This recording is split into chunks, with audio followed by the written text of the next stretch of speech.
the Philadelphia Flyers podcast. I'm your host, Kyle Collington, and joining me as always, Mr. Kevin Durso. How are you, buddy? I'm doing well. How are you? I'm doing okay. We got a couple technical issues on tonight's show, so I do apologize for any lapses in quality on my end here. But we're still going to bring you the quality content. The messages will be good, even if the audio is a little bit sketchy tonight. But we appreciate you sticking with us. And while you're here, subscribe to us on YouTube. Search YWT Podcast. We'll pop right up. Follow us on all the social medias at YWT Podcast. Okay. Big news, Kevin. I went right through the socials, got through it really, really quick because we have a giant, enormous, ridiculous, absurd headline to start today's show. Matvei Michkov is a Philadelphia Flyer. Now, he is not a Philadelphia Flyers prospect. He is not a Philadelphia Flyers potential. He has left his team in Moscow. He is on his way or is somewhere. Who knows? He might be in Danny Briere's basement at this point. But either way, he is somewhere along the pipeline to North America. He will be joining the Philadelphia Flyers in the fall of 2024. Kevin, get excited, man. Come on. Well, absolutely. I get it. So I want you to take back one thing that you just said. He's not a Flyer yet. He intends to be. Sure. Just because he hasn't signed the ELC yet. Listen, I'm going off of that first and foremost. The fact, let's put it this way, the Flyers themselves are being kind of the biggest trolls of this at the moment because they have teased this big time over the last couple of days since having an absolute blast. Correct. So since this whole thing kind of started to turn this direction, they kind of have put together some things or whatever, like these little clips and things like that. And they've had a lot of fun with it. And that's great. Have a lot of fun with it until the contract is signed. And I am putting out a story online that says, per the release of the Philadelphia Flyers, they have signed Matvei Michkov. I'm not going off of anything yet. Now I don't expect a snag in it. At this point, I take everything from the opposite side of this, from the KHL side, and view that as the bigger deal of this than the ELC part of it. The bigger deal is everything that came out, the statement that came out from Michkov himself, the statement that came out from Roman Rottenberg about how this is about him chasing his dream. This is what he wants to do, and we're going to support him. That's a big statement coming from that side of things because, a year ago when they were almost exactly a year ago from when we're posting this and all that stuff like that, when they drafted him, that didn't feel like an immediate possibility. That side of the equation would be so willing to just say, yep, go ahead and chase your dreams. A lot's changed in 365 days. Right. Even the unusual nature, it sounds as though he was not required to buy himself out. It sounds as though... Right, straight termination. They just simply terminated his contract. Now, they do retain his right should he ever return to the KHL. And you know what? I think that is entirely fair. But like you said, the statement mentions that... Michkov's father's dream was for Matvei to play in the NHL, and that they did not want to, and that he had worked with the team pretty devotedly over the years. Right. And they did not want to stand in the way of his son achieving his dreams, so that was a big part of it as well. So listen, it's hard to get a good human interest story out of Russia, but I think we did it. It's hard to fathom how much. Again, this is how much has changed in 365 days. When you were watching as the Ivan Fedotov thing played out too, that was a whole chapter of this because there was a fear. People took the Fedotov thing and associated it with Michkov to say well, what if this happens? What if he's just never allowed to come over here?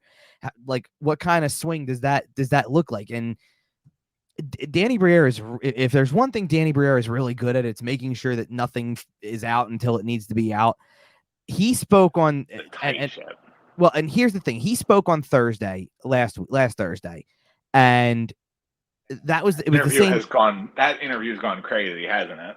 Well, certainly now in hindsight, sure. Yep. I mean, because let's put it this way. Smirk, come on. Well, sure. And there was... to just read, if you were just reading the quotes from him, and I'll admit, because I was on vacation for the last several days, so I had a funny feeling, maybe not the Michkov part of it, I had a feeling something was going to happen in those 5-6 days that I was not around. Sure. That something's going to happen one way or the other. And actually, I guess it kind of started with the fact that I left on Thursday, and that was the same day that Briere was speaking. So I'm really kind of going off of more of the transcript than the actual video and watching back the press conference. And most of it was not earth-shattering. Their draft approach is everything's on the table. We'll get into that later, obviously, but still, it's everything's on the table. This, stuff about this, stuff about that, like very buttoned up, typical pre-draft media availability. Very typical. And he got to the part about Michkov, and if you just read the quote, not going off the video at all, the quote was just, we still don't have an update. It's not really in our control, so we're just, again, we'd be thrilled if he's here, and if he's not, then that's fine too. We were prepared for that. And he leaves it at that. 2 more years, right. But then you go and watch the video, and you watch that smile that comes over his face when Michkov gets brought up, and you can't help but think about the fact that 3 days after that interview is completed, we're finding out that this is happening. Known, but I think Danny had a pretty good idea. Some things were happening. And I don't look, obviously it was about a month ago, maybe a little more than a month ago, that we talked about some of this because it was already starting to kind of filter in. That was, think about that part of it too. The whole thing lined up perfectly, did it not? June 23rd was when this kind of starts to come to the surface, that the reports were at least out that he was going to join. And everything before that said by the end of June, you'll have an answer on this. It lined up. It perfectly lined up. You got your answer. But there's just, you look back on that and you just think that Danny Briere just keeps a lot of information to himself and within the team. It's not like he's not going Hextall on you and locking himself in an office to keep the information out. They all seem to be in the know as an organization, but they do a pretty good job of not letting things leak out.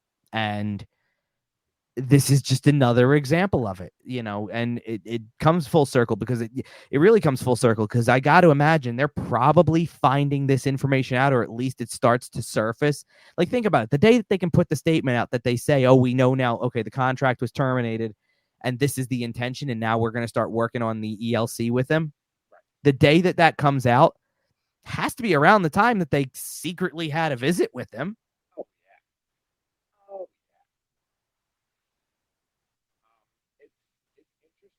But at the end of the day, that's the most important thing. He is going to join this current roster.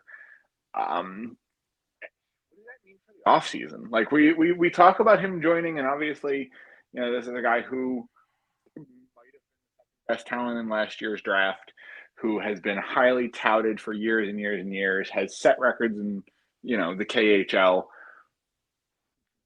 What does that do to the Philadelphia Flyers in 2024-25? What does that do to the offseason?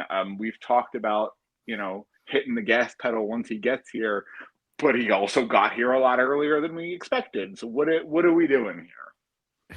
Not much to begin with, I would say, because the first thing that you have to go through is the buyout window. And is there anybody that they're going to buy out? Is it Cam Atkinson? Is it somebody else that we may not be expecting, I guess?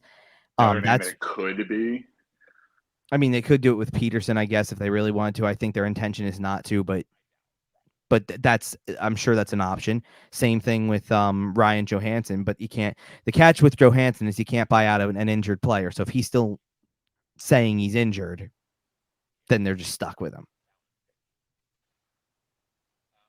You have the Cam Atkinson question. You do have, to a lesser extent, the Cal Peterson question. I really do think it is Cam Atkinson.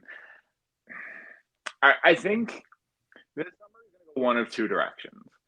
Either they're going to sit tight and kind of ride out some of the bad deals, like we talked about on last show. You let the Atkinson deal expire. You let the Hayes money come off the books. You let all this bad money kind of fall off your cap, and then you start to solve your problems, while also, again, allowing the kid to adjust to North American ice and life and etc. Well, that I think is the most important thing, is the adjustment process, because, and that's the only thing. Like I've taken both sides of the equation. You should absolutely, like you're talking about, get excited. Everybody should get excited. This is the best prospect you've had come in since Eric Lindros, And that's not an exaggeration. That's kid, isn't it? What's that? I said, that's the cliche around this kid, isn't it? Every single time he gets mentioned, the phrase best prospect since Lindros is not far behind. No, but you know something funny? Like I saw somebody, like, I think it was brought up on the Fanatic at one point in time, and immediately people are sitting there going, like, well, what about Richards, Carter, Giroux, guys? It's like, we're not talking about what kind of career they ended up having. Richards and Carter didn't have this kind of level of hype coming in. They were good players. They turned out to be better than expected. One of them became your captain. But that doesn't mean they came into the thing with everybody going, oh, yeah, they're game changers. And Giroux wasn't considered one either. Let's be real. I mean, a skilled player, but nobody had Giroux pegged as one of those guys. They weren't top of the draft guys. I mean, the closest I think you have there was, what was it? I think I believe Carter was the earlier of the two picks, right? I'll pull it up really quick. I know it. Obviously, it's the 03 draft, which we talked about in enough detail over the years over the last year, because it was probably right at the time. Like, it was the closest thing to last year's draft in terms of talent. Carter was the 11th pick. Right, Carter was 11th, and then Richards was 24th. So again, it's not one of these picks. Like, if those are the three names you're pulling from this whole thing, none of them are top 10 picks. None of them carry that level of, of what they could have been, like Carter's put together. There are very, very good players in the NHL, and then there are the truly elite players. But there's a difference too, right? Like, what I'm trying to do is say that if you looked at that draft day, and even coming into the league, if you looked at Jeff Carter the same way people were looking at Eric Stahl or, somebody of that nature, right? Like, it wasn't the same thing at that time, not on draft day. Absolutely not. Like Jeff Carter's put together a nice probably Hall of Fame resume, truthfully. When you win, like, he's won cups, he's got over 400 goals. He's had a very impressive career. He's going to at least generate some conversation, right? I don't know if there's ever quite been a prospect like this. And when I say ever, I'm talking in the modern era, the last, say, 10 or 15 years, since drafting and scouting has gotten, like, really pretty good. Yeah, I know. I get your point. I don't think there's been a prospect quite like this who agreed as the number 2 or 2.5 talent in the draft last year, behind only Connor Bedard, a generational talent in the making. But he falls to 7 for reasons beyond his control. And this is not something that we've seen a whole lot of, right? Even guys like Panarin and Minnesota. Kirill Kaprizov. Right. They're different situations, but this is a guy who, if in Germany, probably goes 2 overall. Quite possibly. And I think the point you just made, or at least some of the names you just brought up, also make this a good point. Was Mike Richards compared to any of these guys on draft day? Like, everybody gets compared to somebody, but, like, let's be real. Were they compared to guys who were the best of the best? Like they're putting Michkov's name among the conversation of Panarin, Kucherov, Kaprizov. Like, yeah, those are names that people would be able to immediately recognize. Especially, I think the one that really stands out is Kucherov. Kucherov is an MVP candidate a lot, right? Like, or always seems to find his way into the conversation. Scores a lot, puts up a lot of points, has this reputation for being a clutch player, for being a playmaker, scorer, all of it. Wasn't the most, and think about it. Was he a top pick? Right. So, like, Kucherov does not need to be, like, if Kucherov was not one of those, then Michkov being 2, 3, or 7 doesn't make a difference here.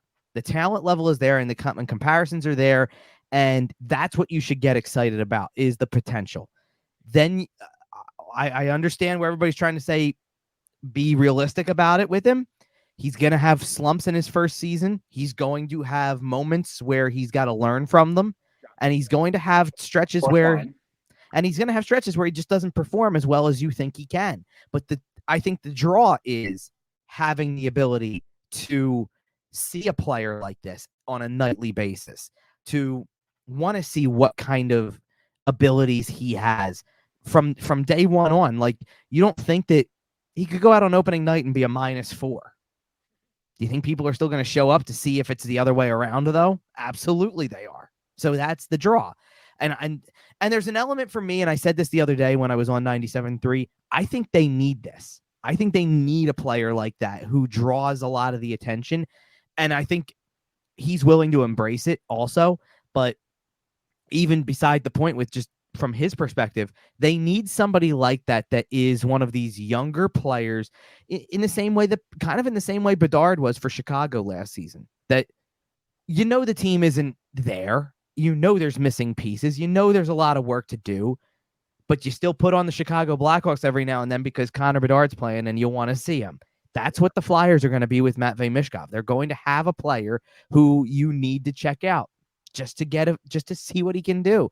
And don't worry about the numbers. Don't worry about the performances. Don't worry about the growing pains with him. Because if he has the career that he seems like he's poised to be able to have, then you're going to have many years of him succeeding and giving you something that benefits your team in the long run, instead of just worrying about the immediate results. That's where I think that curb your expectation thing needs to come from, because the goal here is long career. And there doesn't seem to be any reason to believe he won't have one.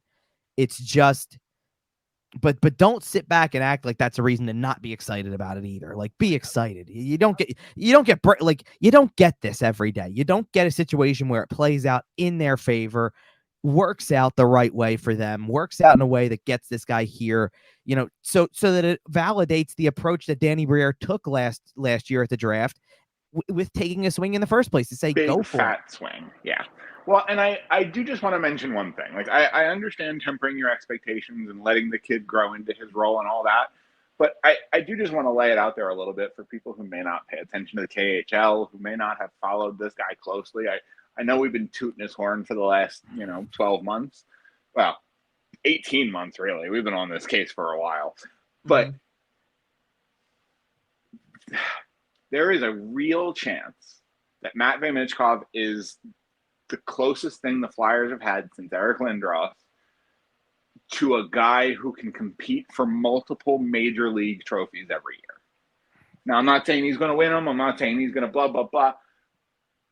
If he follows the career trajectory that we're hoping he has, that he's got the potential for, you got a guy who could be in the Hart Trophy race one day, who can maybe win himself an Art Ross or two. Maybe not an Art Ross, but Art Ross maybe not a Rocket. But regardless. Oh, I thought you were pulling back on that because as long as he's playing in the same league as Connor McDavid and Austin Matthews, then good luck. Listen, here's the thing. Knock on wood, they can't be healthy every year. Like, knock on wood. I'm not wishing it. Right. Factually speaking, right? They can't be healthy every year. You mean as they proceeded to not tell you what was wrong with Connor McDavid in the Stanley Cup Final? Well, I just mean he can't play 82 games. No, I know, but you know what I mean. Like, if something is clearly affecting him, but you don't know the answer. Man, it still breaks a Gretzky record, by the way. We'll get into the Stanley Cup a little bit later on. Don't you worry.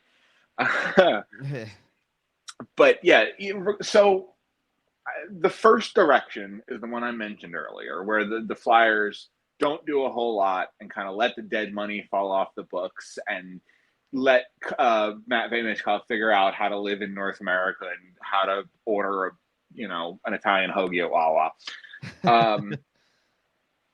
And then next year is when you kind of step on the gas pedal and make the big trade and sign the big free agent and really start to kind of put the gas pedal on a Stanley Cup window.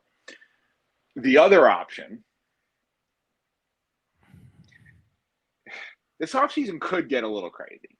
I'm not saying it's going to. I don't know anything. I am not, but we've already heard some rumors about a deal with Ottawa. Some other things have floated around. Flyers have been rumored in on a couple of different players. I don't know how they weren't in on Jake Wallman, by the way, but that's a different conversation. Well, I have an answer for that one for you. Okay. They don't have active cap space right now. And jettison Nick Delorier into the sun. Jake Walman's a good player. It's not even like Delorier is the least of their concerns when it comes to I agree, but like Walman's making what, 3.4? But they don't even have they actually would still, like, you're losing on the difference there too. Oh, jeez. It's a $1.75 million contract that you just wanted to jettison off to another team. They need to move guys that actually make some money. Well, and that's where your approach of riding it out comes from. Exactly. Speaking of guys who make some money, I think there is one guy that's kind of at the crux of everything right now. Okay. It's Travis Konecny. Well, it is, but like, it's not for next year. Like, you're trying to make up the difference. He's making he's going to make $5.5 million for one more year. Is he a UFA after that? Yes. Okay, so then it is for next year. Because you cannot, not that you can't let this player walk, but you can't trade him at the deadline. But I don't think you're maximizing your return if you're trading Travis Konecny at the deadline. Probably not. I think if you're trading Travis Konecny, you're trading him right now with an 8-year extension. Correct. Your maximum, or on July 1st. You know what I mean? Right. Well, okay. And so here's the thing: like, you're talking about, like, you sit there and you say that the off season could get crazy. It's not that at all. The whole off season lasts basically another week. In another week, if it's not done or close to done, then it's not getting done. Like, or it's getting done like first day of training camp type thing. But from the Flyers, is that too late? From the Flyer standpoint, it probably is, because what they need to do would require teams to not be that close to finishing it off and saying we're starting the season like this. They have so much. It has to be an extension at that point. If you put it off till training camp, you're not. What for Konecny? Yeah. Oh no, that doesn't go further than Monday, in my opinion. Oh, okay. Fair enough. That gets resolved soon. If he's not traded by the end of the weekend over the course of the draft, if that's where they were going to go, then he's not getting traded. And I don't think he's getting traded. But if he is, though, it's a big trade. It would have to be. It would have to be. Right, and listen, it's going to have an extension on it. And I can tell you the reason why his name is even in trade rumors. They don't really want to trade him. The reason his name is in trade rumors is because that's the bounty that people are putting on certain things that I guess other teams would want, like picks in the top 10, let's just say. That's exactly what people are going to start to inquire about, is then I want your best scorer from a year ago. Then I want your highest prospect. I want your top pick. I want, it's going to be the highest of the highs. It's going to be very high cost, and teams are going to be uncomfortable with the idea of doing this until somebody budges, whether it's the team that really wants to make that move says, okay, we'll do this, or the price comes down. And it may never come down. It may just be left at a stalemate. And that's why I think they're going to have such trouble this offseason, is if you're in charge, do you think Konecny, do you extend Konecny at this rumored 9.5 or whatever the number is? I mean, look, and the rumor is a rumor at this point. We don't know what the number, like, we know the number that came in kind of from their campsite a little bit, like from Konechny's camp, because it was pushing to 10 mil. That number is going to be high. And that's never going to happen. Yeah, like, he's not getting 10. Like, well, it's not that he's not getting it. It's if that's where they're coming in, the Flyers are going to have to, like, Briere's angle has to be a little bit team centric here in terms of, listen, your contract, if I give you an 8-year contract that starts not this year, but next year, and I'm already into year 2 of Matvei Michkov at the same time, you need to know, TK, that by year 3 of your deal, we got to sign that guy. Yeah. And we might have to sign him to a really big ticket. He might have to go 8 by 12. Well, I wouldn't go that far just yet. He would have to have, like, he better be putting up McDavid numbers to get double digits in 3 years. But I get where you're coming from. Like, if he really just goes in and tears it up like nobody's business, then I hear you. But even if you cut it in half, even if you said, listen, I'm going to need $6 million for this guy within 3 years, and it's going to be it'll be a shorter term deal. It'll be like a 3 or 4 year deal at 6 or 7, let's just say, before he turns into the double digit player that I'm sure people think he could potentially be. The point being, you may go to Travis Konecny and say, listen, I need you to work with me a little bit if you want to be part of this, because I can't bring all of this stuff around you. The most important thing they've got to do from here on out, they've got the answer, right? The ink may not be on the paper yet for that. for that ELC for Michkov, but but everything is lining up that way. And knowing that information, you have to surround him with talent. He can't just be the one-man show. You've got to put other players around him. And if you've got to put other players around him, certainly Konechny would be a nice one to try to put around him, because Konechny's got some good skill and Konechny's been able to score goals, and that's great. But you've got to be right about the amount, because you need to leave yourself with some flexibility for when the time is right for whomever else you want to go after. Whatever, the centerman that you desperately need that you may not be able to get in a draft because it would take too long to get that number one center like that. So you got to save up for what you want to get out of free agency, maybe another year or two down the road. Same thing on the blue line. You've got the one thing I will give the Flyers from the defensive standpoint, as opposed to center, is they have nothing at center. They have next to no options. You've got Sean Couturier off of the 2 major back injuries and trying to do his best at his age to continue to power along as a top 6 player. You've got Morgan Frost, who's been up and down. Incredible. And you got Morgan Frost, who's been up and down throughout the course of his career. And then if you were to dive into the prospect side of things, they don't have a whole lot, because even some of the guys that you could sit there and say, well, he's listed as a center, are typically not projected to be centers in the league. Do you think he's a center in the NHL? I don't. No, I don't. One of the main reasons I don't is because I don't look. I understand anybody could learn anything and can work hard at anything to become whatever they want to be in the league. If they want to go from, we've seen it with guys. Like, think about something for a minute. Like, I'll give you a Flyers history reference and a, generally speaking, other reference, right? Mark Howe was a winger at the start of his career, turned into one of the best, arguably the best defenseman the Flyers ever had. But he was a forward when his career began. He was a forward in the WHL. The same thing happened with Dustin Byfuglien.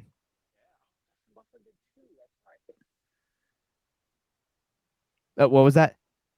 Yeah, Dustin Byfuglien did too. That's right. But that's what I'm saying. Like,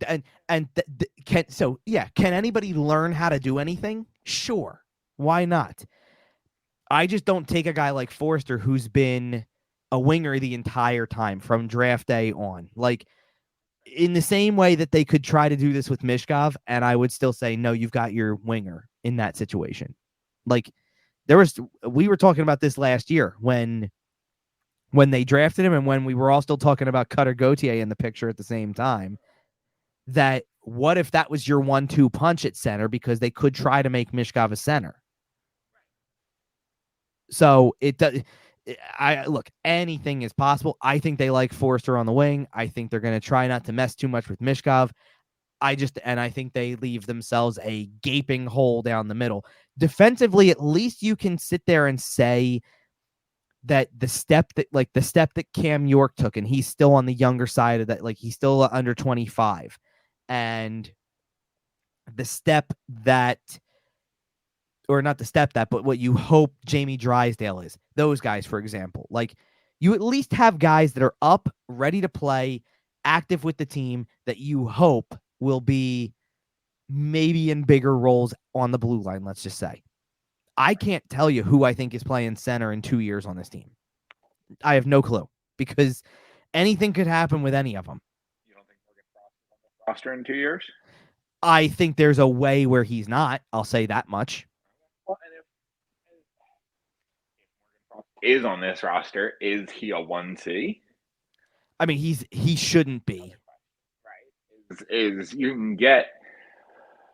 Well, and that leads you into the question, right? Do you attempt to acquire that player via the draft, right? You have the 12th overall pick for now. There's smoke around them trying to move up into the top 10. I don't know how much truth there is to that. Do you try to grab a center there and develop him along with Michkov? Do you bring in a center out of free agency? Do you trade for somebody? Like, what do you think Danny Briere is thinking? Like, obviously those are kind of your options, but... And he's thinking, and his thinking is all avenues apply. Do anything, do whatever it takes to get him, but they're trying to be measured with it too. Like, it's easy to sit there and say, let's have the money to sign a guy. And it's easy to say, let's draft a guy and bring him along. It's not as easy to sit there and say, I want to acquire this guy from another team. What can I offer, or what am I willing to offer? And not being, and I don't want to use the word attached in this case, because that makes it sound like they're unwilling to part ways with somebody who doesn't fit the timeline or isn't as skilled as who they would get. It's not that. But you don't want to leave yourself a hole with in one area or another with somebody who's good at what they do.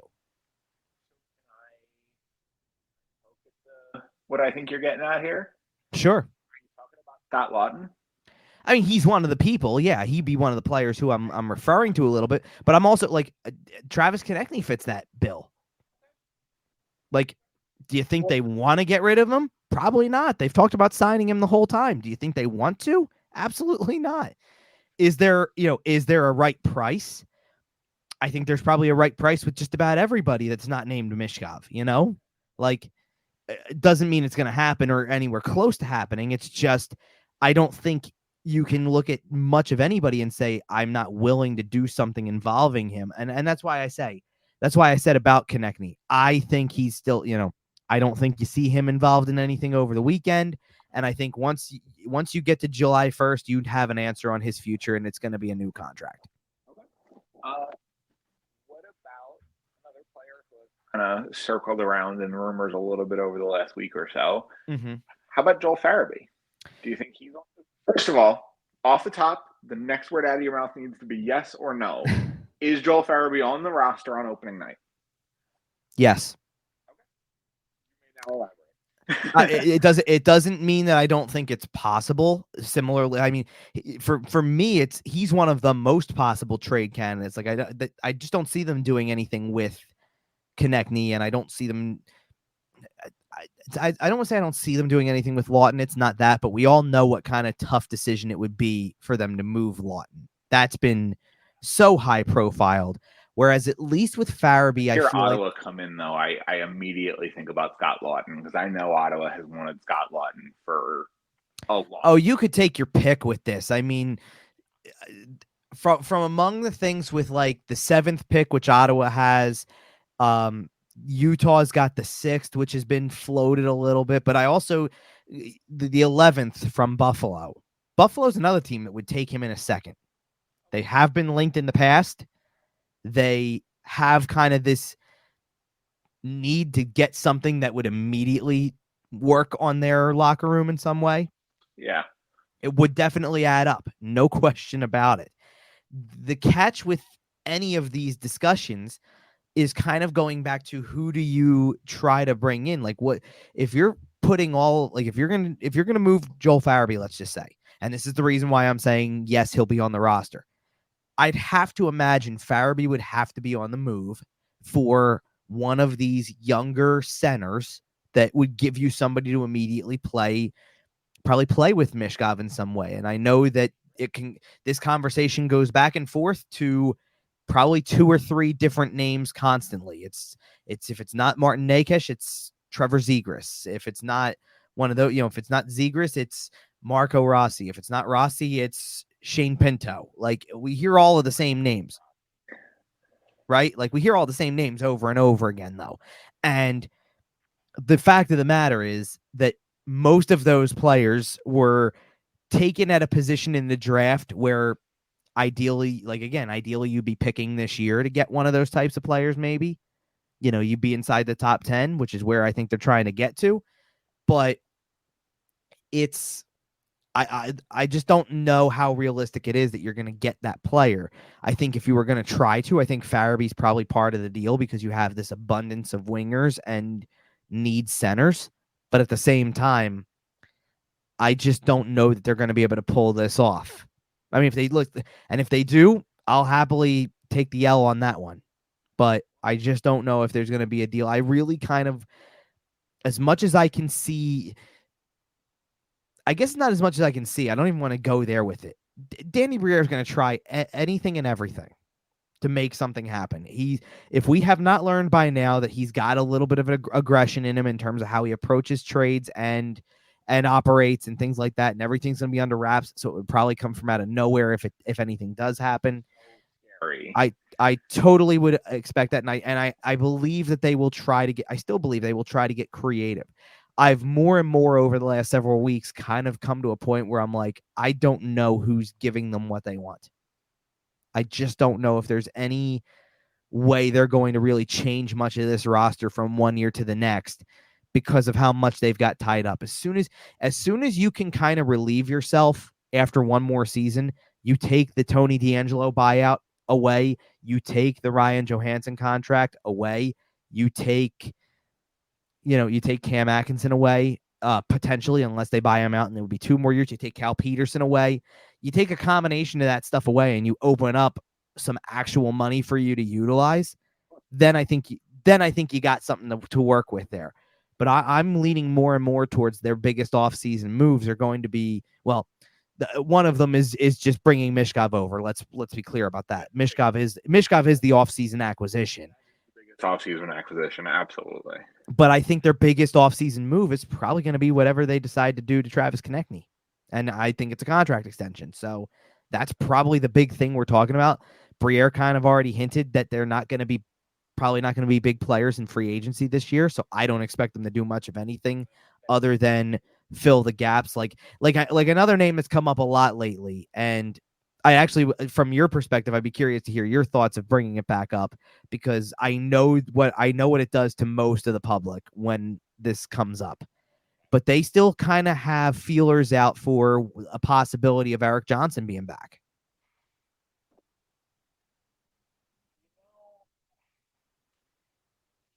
Better than I expected him to be. Okay.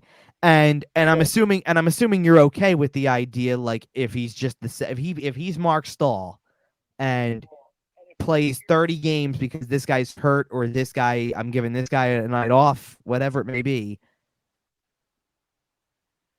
So I'm gonna put a big old asterisk on this. Okay. And that asterisk is that all of this is subject to change if Danny Briere decides to stomp on the gas pedal. Like, if they trade for Leon Draisaitl, this is a whole different conversation. And that's not going to happen, I know. But, like, right. That caveat to things could change. Mm-hmm. I think you take the year. I think you pump the brakes. I think you let the money fall off the cap.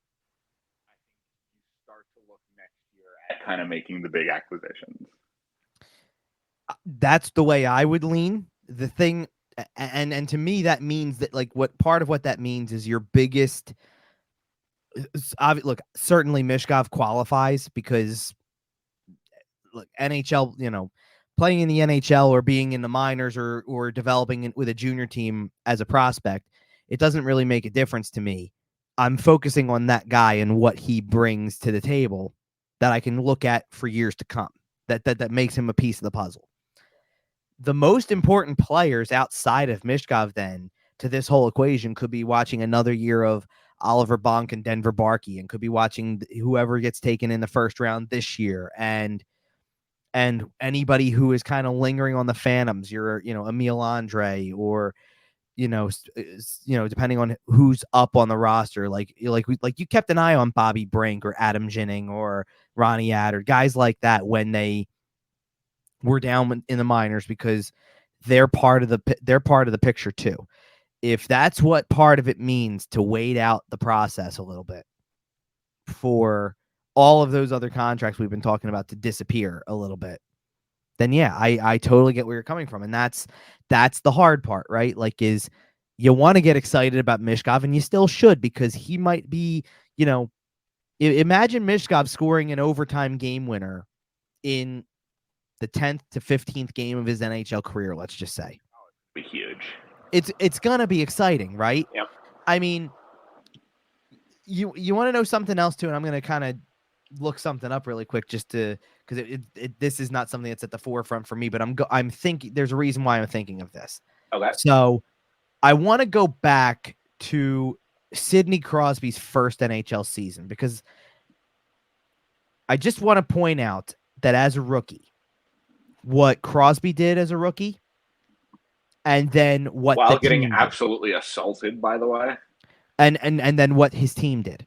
So Crosby Right. as a rookie had at 18. So Michkov's going to be a slightly older, by the way, but beside the point, had 39 goals and 102 points, and that's outstanding, obviously, right? Again, while getting violently assaulted the entire season. Do you know what the Pittsburgh Penguins record was that year? Oh, I know they were atrocious. Right. Just how many games do you think they won? I'm gonna guess 17. That's a little low. Okay, sure. But you're close. It was 22. They were 22, 46, and 14. Yep. Do you know why I'm even bringing any of this up, though? Okay. Because I want to flash back to a game that happened in Philadelphia on November 16th, 2005. This was 2005. Okay. This was Pittsburgh's 20th game of the season. Okay. And again, I have to check because Crosby's had some injuries over the years too, obviously. So that year he played 81 games in his rookie season. I am assuming that the one did not happen that early in his career, but regardless, so let's just call it what it is. Let's say it was the 20th game of Sidney Crosby's career. Crosby scored the game winner in overtime that night. Now, the Flyers that year went on to make the playoffs. The Flyers that year had the likes of, well, as we mentioned already, they had Jeff Carter and Mike Richards on the team. They had Simone Gagne, who that year, I believe that particular year anyway. I'll pull up that year's Flyers for you. The 05-06 Flyers. So that year, that was the year.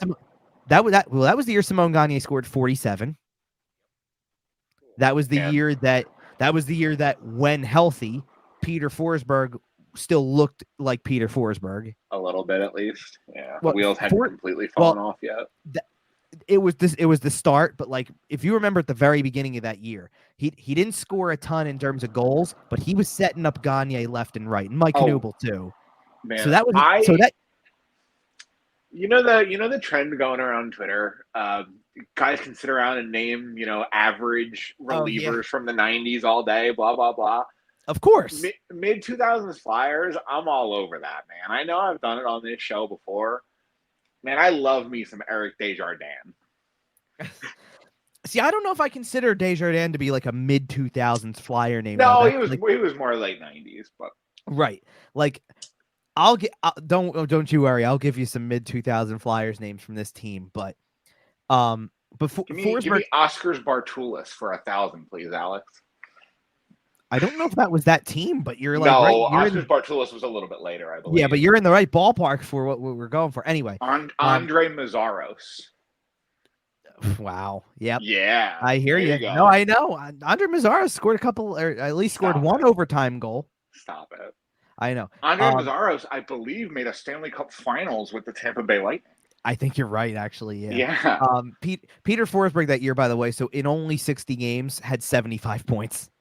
Like he was ridiculous. He was still on a really ridiculous level. For context, by the way, Gagne didn't know. I don't want to say did no setting up at all. He had 32 assists, but he was a goal scorer that year. Well, he finished the year with 79 points in 72 games and 47 goals. Mike Knuble, by the way, 34 goals, 65 points in all 82. Like they had during that year, they had 9 different players reach double digits in goals. Two of them being Carter and Richards as rookies. Yeah, here you go. I mean, well, some of these aren't really big pulls for the mid 2000s, like Flyer names. Like you're talking about like obscure is what you were going for. But anytime I can mention Michael Handzus on here, that's always a good pull. That was I believe one of the first. I think it was also the first year for RJ Umberger. Umberger had 20 goals that year. Okay. Like you had like a nice little bit, you know what I mean? You had a couple of really nice bits and pieces in there and things like that. But what I'm getting at is that that's a team that at that time, 20 games into the season, like it was constantly like if I go look at it checks out actually. So all of the goal scoring other than the overtime goal was the third period. It was a 2-2 game after regulation. Crosby also scored in regulation, by the way. By the way, Crosby's 2 goals in that game, which again, I said it was the 20th game of the season, right? That was 8 and 9 on the season already. And he assisted on the first goal of the game too. So he had a 3-point night in a 3-2 win. Ironically begun. Well, ironically enough, by the way, so the first Penguins goal was a power play goal by Ryan Malone. The assists were Crosby. The assists were Crosby, and do you want to take a stab at who the other Penguins assist was in this first one of these first meetings of 2005, 2006? Because it's a name everybody's gonna know. Give me Ryan Whitney. No, it's not. It's a name everybody listening to this show is gonna know and it's completely a different reason. On Aaron Asham's team. Was it Mark Recchi? Recchi was on the team, but it was not Recchi. But you're in the right ballpark now. It wasn't who? And that late, was he? No, think. I'll give you a hint. Among there's about. If I went down and checked, I would have to sit there and be able to look and probably find it at minimum 3 or 4 names of people who are actively working for the Flyers, and this would be one of them. It is John LeClair. Is John LeClair? I forgot he was a Penguin. So John LeClair assisted on a power play goal for Ryan Malone that was from Crosby. So it was from Crosby and LeClair. Yep. I remember being a kid and watching that team with LeClair and Recchi and just wanting to vomit every night. Like, what are you doing? Those are our guys. Give them back. Well, all right. So here's the thing. So credit to you though, because you were right. Ryan Whitney was on the team, so you have that. I'm counting. Hang on. So that's 1, 2. Okay, so look, you already named 2 of them, but believe it or not, there's another former Flyer who was on the Penguins roster that night. What's that? No way I'm gonna get it. Just give it to me. Actually, you'd be surprised. You may have had a shot. Max Talbot. Oh, I got there. Okay. Yep, that's fair. There was a lot of going back and forth in those days. And Aaron Asham played for both teams.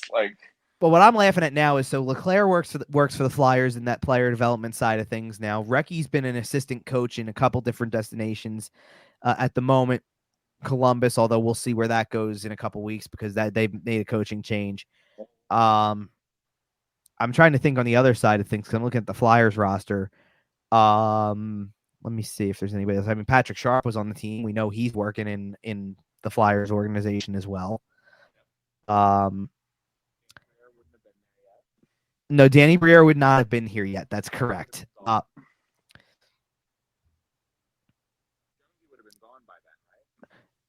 Who's that? Oh, I didn't. The audio was out a little. I didn't hear you. What's that? President of Hockey Operations, Keith Jones. Yeah, he was already done by then. I'll let you keep while we're doing this goofy memory lane thing. Do you want to tell me who the goalie that Crosby scored on that was playing for the Flyers that night was? Is this Ray Emery? No, it's a little too early for that. It's not Niedemaki? Yeah, it is. That's who it was. Antero Niedemaki. Oh, man, I love me some Antero Niedemaki. My family, every year for Christmas, we got Phantoms tickets. So I saw Antero Niedemaki a couple times. Okay. But by the way, so I didn't realize this. Just totally offhand here. I didn't realize that the Penguins played the Flyers 3 times in the first 21 games of Crosby's career. Yeah, they played like 6 or 7 times every year. Well, at that time I know, but I didn't realize it was that front loaded on the schedule. Like the fifth game is. I actually remember this game, the first meeting that Crosby had against the Flyers then because. Well, yes, but I know. Yeah, I know. But that beyond that, I mean, like a heinous assault. The final score of the game was 6-5 in overtime. The Flyers won the game. This is where the mid-2000 game really comes into play now. First of all, because I know Niedemaki was in goal for that one too, and the reason I know that is because now we're bringing the references back. Max Talbot scored a goal that tied the game up at 5 in the third period. And do you know where I'm going? I don't remember, no, but I do remember that this was like first year post lockout when there were 17,000 penalties per game because they were calling the new rules super tight still. So here's how right you are. There were 6 penalties called in. Well, okay, hold on. Technically 6 penalties called in the first period. 2 were concurrent, so we can kind of throw them out. 5 in the second period, also 2 concurrent. Or slashes. I'm gonna give you an answer in a minute. That was one. That's 3, 4, 5, 6. Okay, so how many penalties were total in the game? So I got 6, then 5, then 4. So that's 15, 16 total penalties called in the game, and were 6 hooks or slashes. 6 of them were hooks.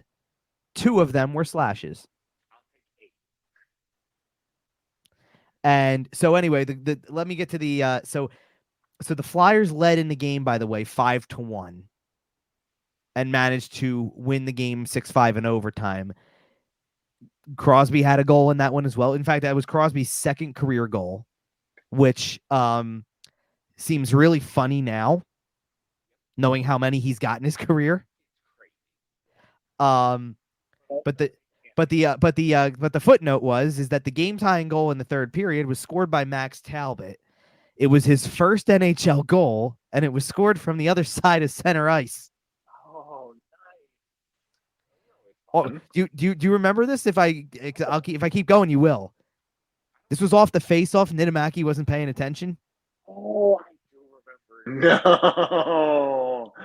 Oh no. So now, do you want me to give you the mid 2000 Flyer name that comes into play here because of all of that?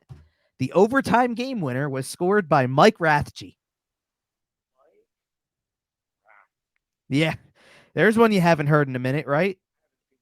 The last time I booted up NHL 06. Holy. That is crazy.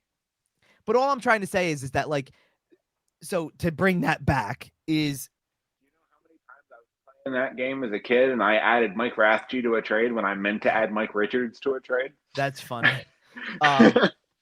But like, you understand where I'm coming from with this, I think, is even in Crosby's rookie season, they did not win many games. And he had a big year, had his moments, scored overtime goals, and gave Penguins fans, I'm sure, a reason to already be getting excited about his talent level, regardless of the fact that the team couldn't win games. I'm sure that, Bedard had games like that last year, where it starts to come into play. Look at what he can do. And now if we can also bring more around him, it'll get better. Often, right. It'll just get better. That's what I want to see from Michkov at some point, is go out there and in like the first quarter of the season, have yourself kind of a moment of some kind, score some highlight reel goal, win a game in overtime, even if it's not the prettiest goal, who cares? Just be the guy in that situation. And like I said, it doesn't have to be nightly. It doesn't have to mean that this is always going to be the case in his rookie season. It's just, if you can have those moments on occasion, you're going to be in a position where you can start to see how this is going to work. He does have the Michigan in his arsenal. I'm just saying. He's willing to try. I could see him ripping one. And we'll see what John Tortorella says after the game about it.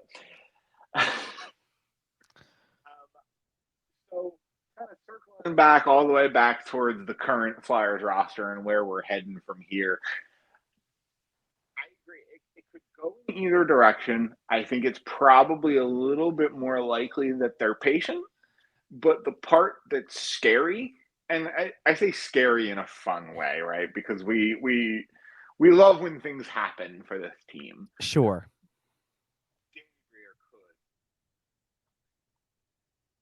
Could see some major moves. I don't necessarily know how many you're going to see.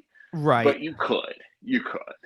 Well, I could see him trading somebody that we're not expecting. Like, I can see him trading. I mean, we've talked about a Joel Farabee, but like, It could be anybody. What if it's Cam York? Like, I don't think it's likely, but like, what if it is? Anything's possible. And it's and beyond that, it's I just don't expect him to be able to get that creative with things, not because he's not willing to get creative, but because I don't see as many teams around the league being willing to play that game. It's just going to have to be a patience play until you can actually improve your team with, let's put it this way. When they go into free agency, whenever the time comes, you can at least now put out there, or let's just say it's going to keep getting better as it goes further, I'm sure, once we actually get to see the kid play a game, you can sit there and say, well, listen, he's playing. We got him to come over. That has to have some leverage in what you want to try to accomplish. So that's all there is to it. So hopefully that is the foundation of the offseason, that you go, this player is going to be a part of it. That's where it starts. And you go from there and you see what's left. Like, within another week, we're going to know what their, not what their identity is. I don't want to go that far, but like what their game plan is for getting the money off the books. Is it a buyout of Cam Atkinson? Is it to ride it out with Cal Peterson and Ryan Johansson? What is it? Or round pick with Cam Atkinson to jettison the salary off? Or is it a trade of some kind? Exactly. Like, do they finally bite the bullet on, hey, you know what, Scott Lawton and $3 million, we can get that back? Or at least do an even exchange and go, he's going to get us that Phantoms player. Right. The even exchange of he's going to get us a player that we really need to have, maybe down the middle, let's just say. And it's a younger guy who we feel like we can continue to develop. And now you're back to playing with, well, here's the guy who's 22 years old versus the guy who's 29. And then you start having conversations about, well, what's your window and who's in your window? And, obviously the 22-year-old's probably going to fit your window a little bit better in that situation. Exactly. But as we move along here, if trades are going to be made, it is very likely that they're going to be made between now and Friday or Saturday here, or Thursday Friday or Saturday here. And most of that revolves around the NHL Draft, which will be taking place at the Sphere in Las Vegas. The last draft, kind of where all the teams are going to be there before they decentralize moving forward. It'll be interesting to see what the NHL does kind of from a presentation standpoint. I'm kind of interested to see how they utilize the Sphere technologies. Right. I assume as minimally as possible because it's the NHL and they're boring. But regardless, the draft does chug along Friday night. The Flyers, as it currently sits, have 12-32 as a result of the Florida Panthers winning the Stanley Cup. That first-round pick from the Claude Giroux trade is finally being cashed out. Mm-hmm. The Flyers currently hold 12-32. Kevin, with the 12th pick, what do you think is more likely? They move up? They take, or they move back? It's a tough question. I think what they'd like to do is move up. I think they're more than likely going to end up staying put, just because I don't feel like there's going to be much of a market. Now, that could change quickly. I don't know, but I feel like they're going to at least end up there.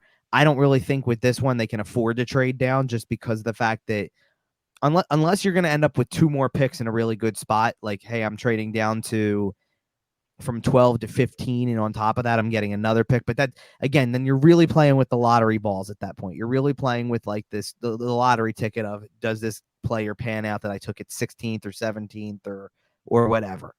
I think they just need to take a player at 12, and then you can maybe experiment with the idea of what can you do with 32. More likely to happen with 32? Do you think that one is getting moved up, getting moved back? Going to get combined with 12 to maybe try to get into the top 10? I really don't see them combining the picks, because I think they want 2 players, and I think they know the importance of getting 2 players. Similarly, if they could move up from 32, that would be great. That one I think maybe has a lot more potential for a move down, just because they could turn that into a bunch of action very early on day 2.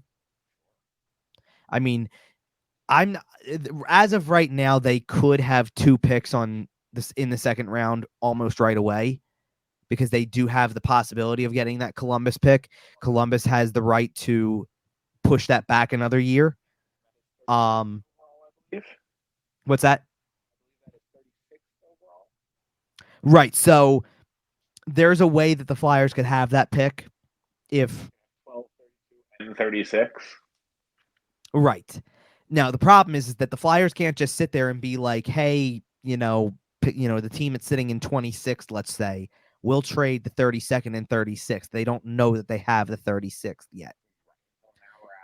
First round, I believe, is when Columbus has Correct. until to decide. They have 1 hour after the first round is over to make that call. And if not, the Flyers will receive their second round pick in next year's draft. Correct. So they could still trade that to another team, right? Like they could trade, hey, it's either 36 or Columbus' second next year is the asset involved. I guess they could, but the problem is that it's really hard to have leverage in that situation when a team is probably thinking more on the short term. Sure. I don't think there's a player we want here.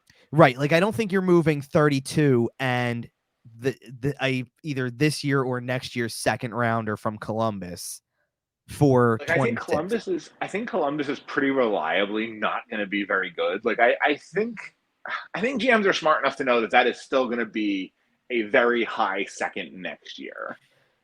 As much as I agree with that, I think the Flyers would prefer for it to be that way, like to have that pick next year, not to have that pick next year. But I don't think they're interested in moving it because of that possibility. Okay. Especially if next year's draft has a little bit more depth to it beyond, the first half of the first round, kind of in a way. Okay. Like I think that they would be okay with that. I think the question would become, are they willing to hand that off is Columbus willing to hand that off to the Flyers this year then, even at 36, because there may be more depth next year, according to what they believe. Okay. Well, and then now we're talking about layers in terms of what your scouting department has for this year's draft versus next year's draft, and that there's too much information there that we don't know, that at that point it's pretty hard to speculate, from this side of things. Exactly. Yeah. So how about as far as some names at 12? I've seen Berkeley Catton. I've seen T. Aginla. I've seen Cole Iserman if he's there. Obviously, we both assume there's no way Demidov slips that far, but no, Demidov to me would be the guy that they try to get into the top 10 for if he were to slip. How far does Demidov slip before you kind of have to go up and get him? If you're Danny, like if he's there at 7, do you have to, if you have to try? If it starts to approach that, yeah, they'll try. I think that's why you're hearing the 6 and 7 thing. Like you're looking to see if Demidov slips into that range. Right. I don't expect it to be that way. I'm in agreement with some of the things I've seen that he's the second best prospect in this thing. Okay. And I would take him second. Like if it sounds familiar. Sure, but as much as it does, my thing is that Celebrini's going first, and if I'm Chicago, I'm taking Demidov. Right. Done. And apparently, listening to the latest Steve Dangle podcast, they had on one of the very, very high ups in elite prospects. I can't remember if he's a CEO or a vice president, and he seems to be fairly certain that Chicago will be taking Demidov second overall. At the very least, it's what I would do. Yes. And if everybody else wants to, and maybe that's because, think about it. If you're Chicago and you're now taking a flyer on this guy who is probably at this point, again, 3 or 4 years away, potentially. Well, but I don't know about that, though, because Demidov has 1 year left on his contract and has stated that he wants to come out of that contract and come right to the NHL and wants to be in by spring of 2025. Understood. I thought there was also something about the amount of service to the KHL first before that. That he may have to play there for a few more years. Oh, okay. But my point is that when you're 1 year removed from Connor Bedard as your first overall pick, maybe you don't mind that as much. I don't necessarily know, because I think the pressure, like you mentioned, the pressure is on to surround him with talent and maximize the window. It is, but pushing that off for 2 or 3 years, if you're an owner, you can't love that. No, it is, but I want to go back to, like, if I'm looking at if I'm looking at the Chicago Blackhawks though, and I'm sitting here saying that you've drafted high in a lot of recent drafts, obviously, Right. and you've got some guys like let's not forget that after Bedard went first, they got Oliver Moore at 19. Yeah, when everybody thought he was going way higher. It's like, and you weren't going to hear from him for the rest of the year, like other than what he does in his development, because that's okay. It doesn't need to be anything like that. They also had like I look at their first round or their first of 2 first-round picks in 22, where they took Kevin Korchinski, like okay. Had a solid little year last year. I mean, I know that Bedard's was even worse actually, so I don't even need to go there. But like plus minus standpoint, defensively that team wasn't very good. I get it, but he like at least gave you flashes of like some offensive ability, and again, when the team's not very good, that can be a little bit of spark. Yeah. Right. It just gives you it keeps the interest there a little bit, and you're still you're still of understanding that you're gonna have to do a little bit more work before those guys are like right at the top of the thing. Otherwise, you end up like the San Jose Sharks, where it's kind of a black hole right now. Yeah. And obviously, Celebrini and Will Smith come in, kind of promise to change that in the near future. But right now, it's pretty. Yeah, I mean, and there's reasons that it's going to be right. Like it just you got to go through that part of the process. So it just is what it is. And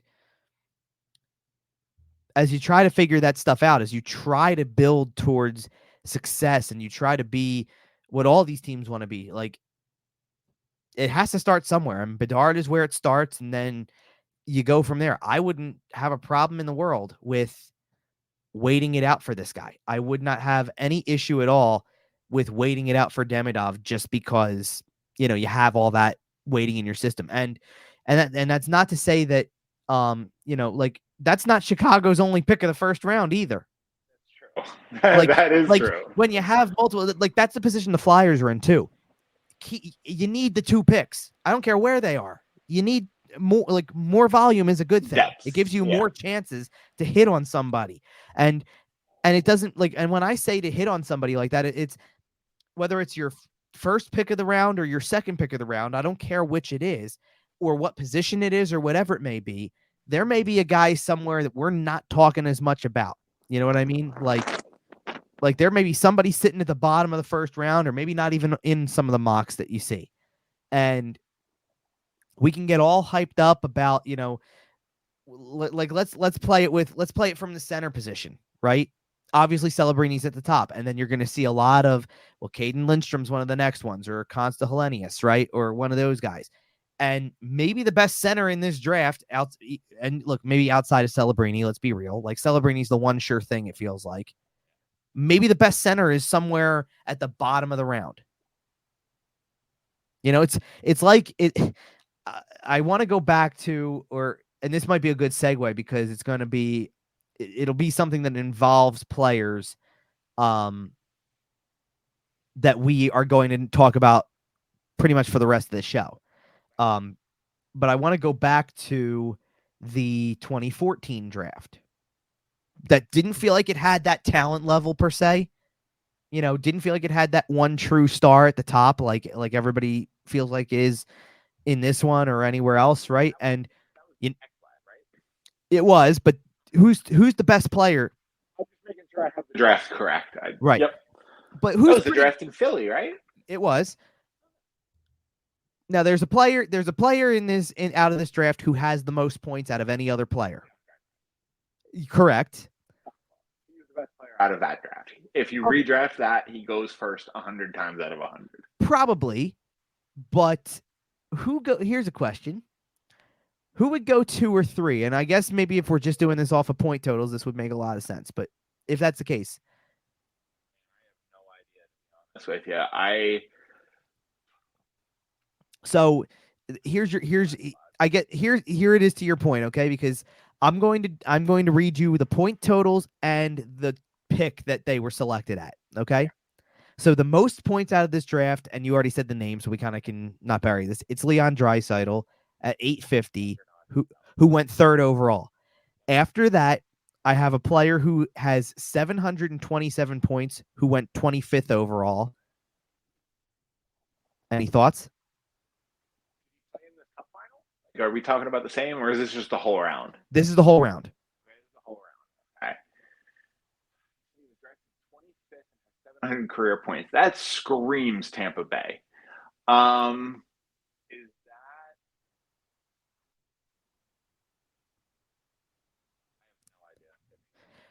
that? You were so close to being on the right track because that's not second, that's third. So the player with the third most points out of that draft is a Tampa Bay player, selected 79th overall with 553 points.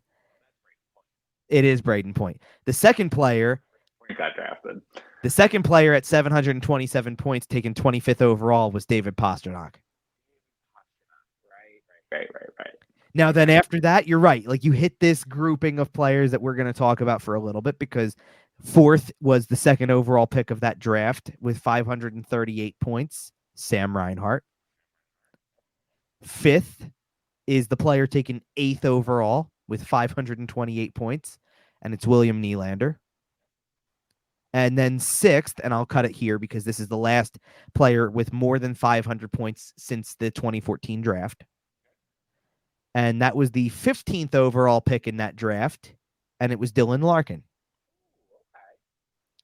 So the reason why I'm bringing this up is because I just bounced around to a bunch of different names or a bunch of different slots in the draft, including one that isn't even in the first round.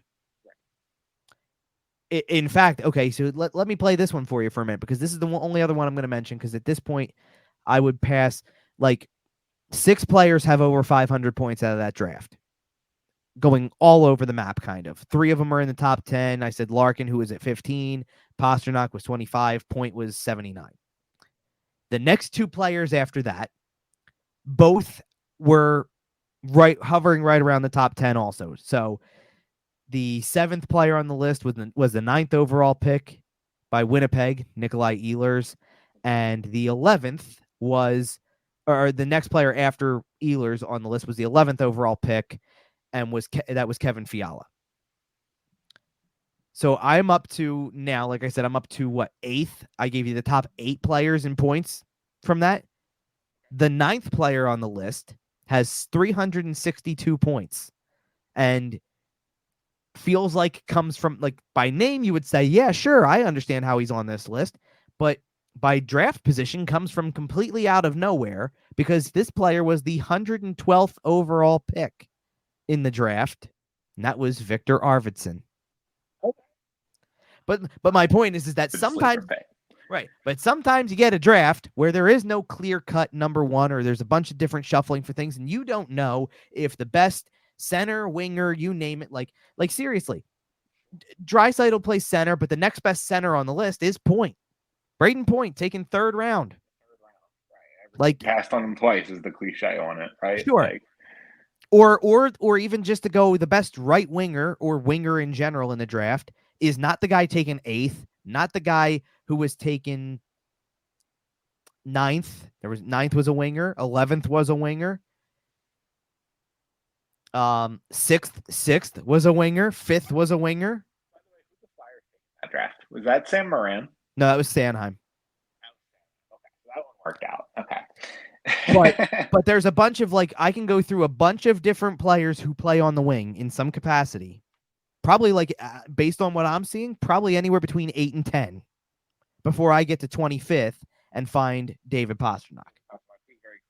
Best winger in that draft, and it's not really all that close. Exactly. And that's all I'm saying is, like, sometimes the guy is further down the line than that. Let's put it this way. You can scouting department, you know, right.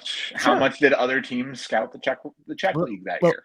Let's put it this way. You can bypass, okay, like, and Point was really a big one there, like Point being a 3rd round pick, but you can even go past Draisaitl, and Reinhart was a center in that draft. I think Reinhart plays a little more center/wing now than he did back then. Nylander was now, so Nylander was technically a center right wing in that draft, whatever. But I'm looking at, like, I look at Dylan Larkin, who's a center, clearly a top line center, by the way. 15th overall though. So like all I'm trying to say is that it everywhere. It can be it can be had anywhere. You just got to find the right guy and do with him what you need to do. Pretty simply. And I know it's a lot of hard work in there. Oh yeah, scouting department is absolutely it. Right. So you have to trust your scouting department. You have to, make the right moves to get your picks in the right spot, and then, if you're lucky, you can be the Edmonton Oilers and you can win the Stanley Cup. Well, maybe. not quite this year. Well, maybe at some point. But is there anything else that we wanted to get to before we get out of kind of the Flyers? We have a little bit of a look at their free agency. We have their offseason. We have a little bit of a look at their draft. It's kind of hard to make predictions because I think we both expect that pick to move. It's hard. It's hard because the pick could move. The draft is going to be very unpredictable after pick 1, honestly. Yep. You're really just going to have to sit back and watch and go from there. To me, free agency is really easy to predict. I don't think they're going to do much of anything. I agree. I think free agency will be more boring than anything. Like I'm thinking you find a bunch of guys who you feel like you can round out your roster with and call it a day.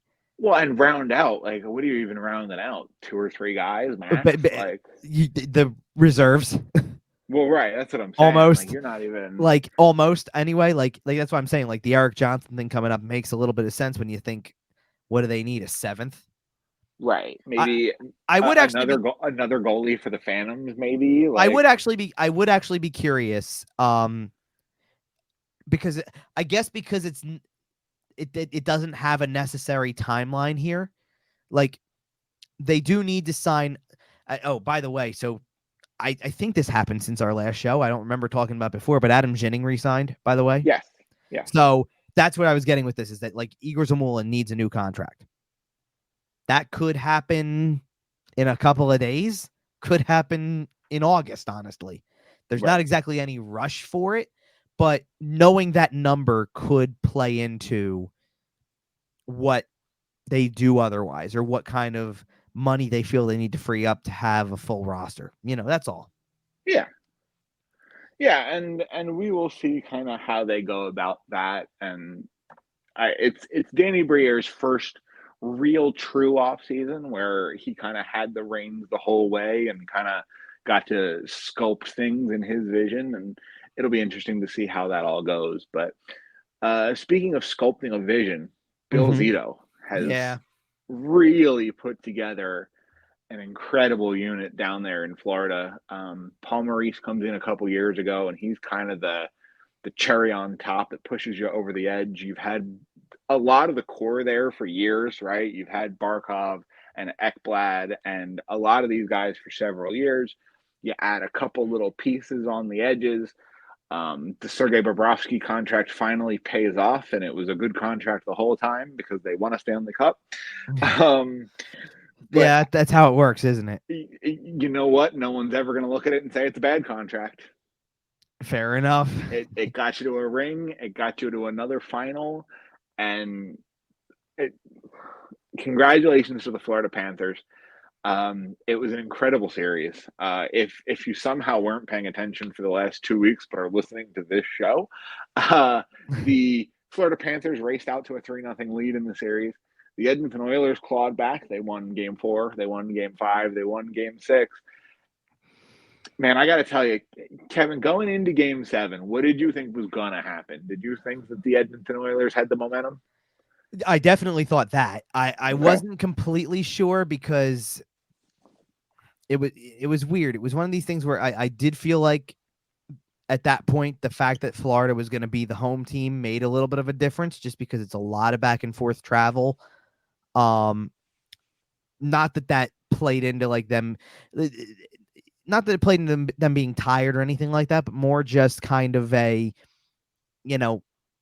we've seen this before where a team goes down 3-0 and then starts to work their way back into it. And it's hard after a certain point when you have to really fight for it kind of, and it comes down to it, in like I get it. Certainly in the beginning of this, like as they made their comment, like game 4 was so not even close. And I actually, let's put it this way. I had some fun with this series a little bit because, so the series started, well, and again, conversations maybe for another time or something. I don't know. It went on way too long, just because it just felt like it dragged out. Like by the time you got to game 7, it was nearly 3 weeks later. It was just brutal. See, I don't have a problem with the time between the games. I think your schedule needs to start earlier, but it's not going. It goes hand in hand is the point, though. Right. Like something's got to give. Right. If we were having this conversation 2 weeks ago and there was still like a 2-week buffer before the draft, this wouldn't be as big of an issue. Right. No, it's not the travel days. It's the date that the thing ends. Exactly. It's the problem. Because I think it's absolutely like, for example, and this is the best way to put it, they're gonna have the parade for this thing on Sunday. The game was on Monday. Yep.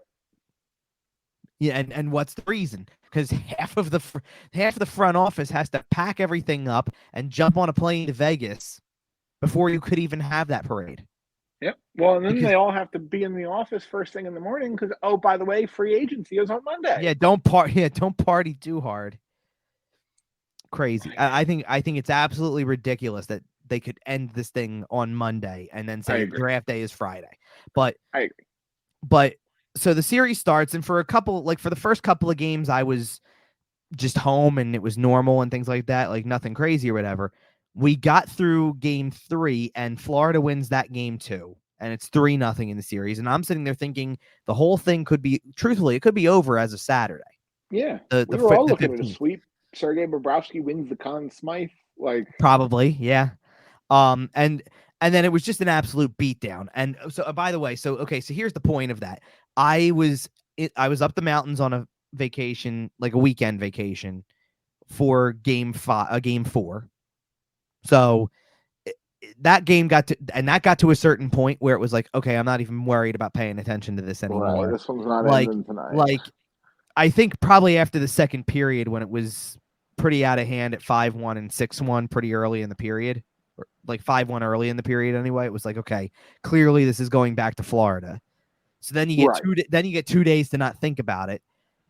I actually on a complete whim went to the Phillies game the night of game 5. Okay. Just because, and I think made it back in time to see the end of the game, at least, but could already see what was developing. That Edmonton went up 4-1, and it was like, okay, this is looking like it's gonna go back for a game 6. And by that point, that meant games 6 and 7 were going to fall over the other family vacation that was in Florida, which is ironic, by the way. Yeah, definitely. So it got to Friday night, and I'm keeping an eye on the score and things like that. And it was 1-0 pretty early, and then they scored to make it 2-0 early in the second. And then by the end of the period, it's 3-0, and I'm like, this thing's going back. They're going to push it to 7. So Monday night, everything's on the table. You just got, I thought that game 7 was such great theater. Oh, it was. Just the back and forth nature of like the start being what it was, that Florida gets the first one. There was a quick answer, and then you kind of sat on that until late in the second period. And then that one goal has to hold up, and there were definitely chances. You get the one opportunity where Connor McDavid's alone in front or gets the puck alone in front, and you're thinking it's in. And I don't even know if I worried about it being off of his stick as much. I thought when Hyman came in, it was going in. And it still doesn't go in. And no, that's when I started to know, because the hockey gods come back. When you don't get a bounce like that after you come back from 3-0 down and you got all the bounces in games 4, 5, and 6. Yeah, a little bit. When you don't get a bounce like that, it's tough, man. I thought that as the minutes wore away, I thought that I did not like the way that Edmonton played the final maybe 5-ish minutes of the game. Are you talking about how Chris Knobloch managed his lines and his goalie. I didn't hate the line management because I understood how they were trying to position it so they could get. Although at one point in time, I was fully convinced. I think there was 4.5 minutes left in the game, and I thought from there, I'm like, McDavid's not coming off the ice at all. I thought so too. And somehow or other, they actually did get him off the ice for a breather really quick, and we're trying to get it set up that way. And the second that they mentioned that he stepped on the ice, I was like, waiting for the goalie pull right then and there, no matter what the situation is. Just get him off the ice. You got and then 2 minutes left. Then you have the icing at 3.5, and you have to get the goalie off in that situation. Like, I know it's a little early. I wasn't worried about the goalie coming off at the 3.5. I really was okay with getting him off at around 2. It was more somewhere in there. I would get a chance. Somewhere in there, like I think they took the timeout, maybe one stoppage too late. Okay. Just because like you were starting to get lower on time, then they couldn't get the goalie off right away. So now there was only about a minute left, and then the players just ran out of gas. Like, you could see. Oh yeah, from Edmonton's standpoint, sure. McDavid, Draisaitl, Bouchard were all just completely spent. But you had also just, and this is a credit to the Florida side of things. You had played 3 games in this series to start it, where they basically couldn't score a goal. The Oilers had nothing in the first game, 1 in the second, and then managed to get to 3 in a game that was looking like a runaway at one point. Right, and that was mostly a score effects catch up. A little bit, but sure, sure, but you get what I'm saying. Yeah. Oh, well, once it was 4-3 though, there was a chance. Oh yeah. And then after that, to come out in 4, 5, and 6 and score 8 and then 5 twice. Yep. I know some of that was empty netters. I get it, but like at the same time, the point still holds. Like, well, and the problem is if you're Florida, and your goalie has a tendency to turn into a pumpkin, you're going, uh-oh. A little bit, sure, but they also played the defensive game they needed to play after that. Like, yes, they locked it down. Like when you see them finally coming up ice with the goalie pulled and 20 seconds left, the puck didn't move in the final 15 seconds. It stayed in the same went corner. Right to the corner and got pinned there. And that is like, this is how far down the line you've got to go on a team like this to point out all the success stories and things like that. Yep. Nico Mikkola. Yep. Who maybe his biggest contribution of the whole playoff was every time they were in a clinching situation and it was coming down to the wire, I'm just going to stand here with my big body and pin my skate against the boards and say, good luck. And get I'm it away from melt 40 seconds. Yep. And it was brilliant. I do want to say about the goal that won the whole thing, I guess, because Sam Reinhart scored it. It was his 10th goal of the playoffs. You know what I'm going to say, don't you? So two things. One, it comes 10 seconds after an incredible chance by the Oilers that I cannot believe they didn't get. And it feels like a Patrick Stefan bounce. Because they come down the other way, and it might as well have been an empty net because that puck just went straight through Stuart Skinner. Like, you got to have that. Yep, there we go. We go. That's what I'm saying. Like, there might as well have been an empty net because, like, listen, I gotta tell you, really good hockey. You need a save there. Exactly. But I got to tell you, for most of that third period, probably at least the final 10, if not maybe even more, I felt like overtime was coming. Yeah, I get that, but lead in the build up to the save we already referenced. That was like I'm sitting there thinking if maybe that was their best chance. Maybe they're going to get one eventually. But man, does this thing feel like it's positioning itself for overtime right now. I felt that way until about 45 seconds left when I saw the gas tank hit E for a lot of the big guys. No doubt. I'm talking about like right after the save happens and there's 7 minutes left, I think. Sure. And I'm like, this thing's got overtime written all over it. It's got overtime written all over it. And but what a great, it was a great, it turned out to be a great series. Let's just put it that way. Because it was 3 series in itself. It was games 1 through 3, games 4 through 6, and game 7. And I think game 7 really delivered in this spot because it really needed to be one of those types of games. You really couldn't afford. Go ahead. Fun fact: that was the first Game 7 in a major North American sports championship round since 2019. Oh, I had heard about this. Yep. In terms of sports that actually go 7, yes. Well, of course. It also did over 19 million people on ABC, which is crazy. Including myself in some capacity. I mean, I was doing my best while away. Fair enough. To keep an eye on it, but I did eventually get it. It was a good, we came back from vacation on Tuesday night. So this was Monday night. This was pretty much like the last night we were there anyway. Okay. It was a really good night to kind of finally hit your point where it's like, okay, I'm a little bit more tired. I'm ready. And I don't need to do as much. Like I'm going to go back, and I pretty much watched almost the last half of regulation, I think. That's awesome. From just the hotel. So instead of streaming on a phone. Yep. Ends with a great celebration, confetti gloves everywhere. They mob everybody. The first cup pass goes to Sergei Bobrovsky. I thought it was great. I mean, I was sitting there watching with my dad, and we played that game. I'm a little surprised it wasn't Okposo. That's who I said it was. That's who I said it was going to be. And as soon as I saw that they were going for Bob, I'm like, I was a little surprised Ekblad was as far down the list as he was. Yeah, I was a little bit too. I'm like OEL. Yeah, seemed weird. I think they tried to find every player who was a veteran on that team. Yep. And give them their due with it. Like I started to also notice that kind of in a row, I believe, or close to being in a row, was your Tarasenko, Verhaeghe, guys who had won it somewhere else. Okay. That they could say, like, okay, it's your second.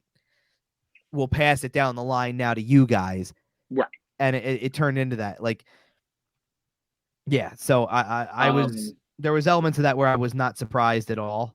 Paul Maurice gets the cup mid-interview with Emily Kaplan, and it's just an incredible moment. Now, I don't know how many different clips you've seen of Paul Maurice over the course of several, and Paulie's having fun. That dude was a rock star that night with everything he could have possibly said. The Sportsnet interview was brilliant. The ESPN interview was brilliant. His post game was brilliant. Everything he couldn't. They even had him on. So I shouldn't say ESPN interview once because I'm talking about the Emily Kaplan one on right. Ice, and then he went on and did SportsCenter. Yep, and that was brilliant. Like he's got such a way of articulating things. It was just incredible. That team, that franchise, has an incredible habit of just being the biggest jerks on the ice, but making you absolutely love them off the ice. Like I was so happy for Matthew Tkachuk. I was like seeing the security cam footage outside the bar, him walking around on the beach with the Stanley Cup. Like, come on, man. That is video Obi in the Vegas fountain level. The video of the Tkachuk family after that, the fact, because I think it's cool. Like Brady's a really good player. We know this. I think it's really cool that he's there all the time for this. Can I hit you with a hot take here? Sure. I think it's a little weird that Keith touched it. I don't. I don't have a problem with it. For the record, I am not. No, I don't think it's weird at all. But Matthew handed it to him, and you could see him kind of pause and go, "All right, give it to me," and he grabbed it. At this point in time, as far post-playing career as it has been for him, if you're living vicariously through your two sons at this point who are in the league, you go ahead and do it. I mean, and of course, I absolutely defer to Big Walt in that situation. I don't have a problem with it. It struck me as a little weird that he's doing it, like that he thought it was okay. Does that make sense? Like, yeah, I get where you're coming from. He is willing to touch it. It's also very funny that Brady is very conspicuously on the other side of any photo. Just very conspicuously nowhere near it. Well, that I think is the difference in the dynamic you're presenting is that. Oh, of course. At this point, let Dad hold it because he had an entire career where he didn't get the chance to. So come on in, go ahead, hold it. But little brother on the other side, Right, you might be playing him for it within the next 3 right. or 4 Well, years. no, he's gonna want his own opportunity for it. Right. Yeah. I'm saying he's gonna want his own opportunity. There was so I'm trying to think of a couple other quick hitters and things like that we could get to just from this series and things like that. I did want to mention just from the post-game celebration, shout out to Matthew Tkachuk mentioning Calgary fans and Paul Maurice mentioning Winnipeg fans. That was great on Paul Maurice's part, by the way. Somebody else too. Yeah, like 3 different people shouted out their former organizations. I can tell you who it was. It's easy. It was Roberto Luongo. Oh, with Vancouver. Right. Yes. And by the way, an extraordinarily classy move by all 3 of those guys to remember these places that gave them so much. So, by the way, speaking of Roberto Luongo, oh man, he had a day. Well, he certainly did have a day, but so one of the things that I have in my office is it's not visible on camera right now. Okay. But right about over in here on the shelf above the camera view, I have kind of like there's a Stanley Cup replica that's a smaller one, obviously. And then I usually put one of those like souvenir puck type, that displays who won championship that year. I started doing this last year, and I'm going to do it every year, basically. So right now, there's a picture of Vegas last year, and there's a puck that says Vegas 2023, right?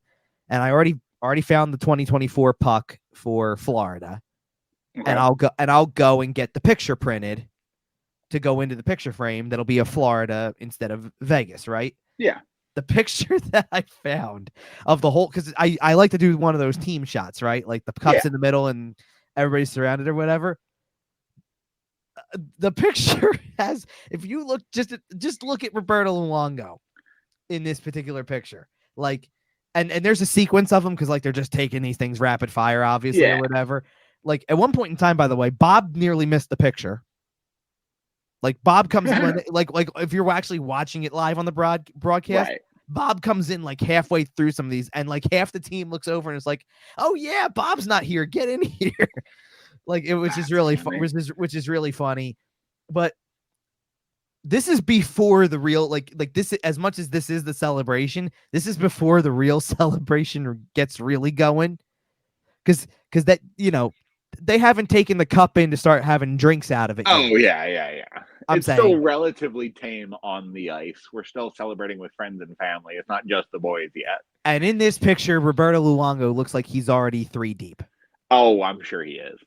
And I just sent you a Roberto Luongo tweet from about 30 minutes ago. Is it the thing? Oh no, okay, never mind. This is not the same. No, it's from about 30 minutes ago. He tweeted a video, and you don't have to watch the whole video. I didn't, but it is Roberto Luongo eating spaghetti out of the Stanley Cup. So that's in case amazing. You were wondering, he is enjoying it, and also he has possession of it at the current moment. Yeah, he certainly does, because I like the one from 8 hours before it. Yes, that says brought a friend to work today, and it looks like a giant paperweight on his desk. Oh, I assume the Florida Panthers office has been a very fun place to work. Which by the way, because Roberto Luongo, by the way, his role is special advisor to the GM. Right. He is there as Vibe Master General. Well, no, he is, but what I'm saying is that you can have an advisory, like as an advisory role, you still have, some influence on things you got work to do to an extent. That picture of him with the cup at the desk sums up kind of exactly how we started this thing, with how close it is between the off-season work and the end of the series. Oh, like, I thought you were going to mention the fact that he has nothing on his bookshelves, nothing on his desk. All he has is his feet up in the cup. No, I wasn't going to go that far with it, but to me, like my point is that the look of somebody who's going to be on a plane in another 12 hours to go to Vegas to be there for the draft. And oh, by the way, I've got the cup that we just won on my desk in the meantime, while I'm sitting here looking like I'm doing, at least for the posed picture, obviously, looking like I'm doing work when there actually is work to be done. You know what time day 2 of the draft starts in Las Vegas? For you mean locally? Yeah. 8:30. Yeah. Man, it's 11:30 a.m., so it's 8:30 a.m. out there. Yeah, good luck. You know how before every NHL game we'll see the guys like coming off the bus in like the suits with the coffee cups? I want that, but the GMs for day 2 of the draft, because boy, that's going to be rough. Yeah, I didn't quite think about how also that means that round 1's going off at 4:00 in the afternoon out there. Yep. It is a little strange, but yeah, no. Like, but it's Vegas, so who cares? But there's a guy who is living his best life too. Yeah. Oh yeah. Throw that in there too. Do we want to? And the Florida Panthers don't have a first-round pick. Forget about it. Well, I thought when you consider how the pick, because you're talking about obviously that it's the pick the Flyers have, right? Right. Okay. It's the way the Flyers acquired the pick, like for who, and then where that guy ended up. Oof. You know what I mean? Like, yeah. I just like it gave me this very always a bridesmaid kind of vibe, where it's also, like Claude just missing out on picking the right team, right? Going to Colorado instead of Florida, and then just missing out on Florida because they made the Cup final and then won the Cup in the 2 years after he left. That's more of what I was talking about. Yeah. Do we want to discuss the Conn Smythe? Because I think we need to go there. That was a very hot topic. I'm going to lay out how I feel about it, and I assume you feel the same, but if you don't, please feel free to let me know. Sure. I think Connor McDavid winning it is the obvious answer. When you break a Gretzky record, you win Conn Smythe. It's kind of that simple. He put up 42 points.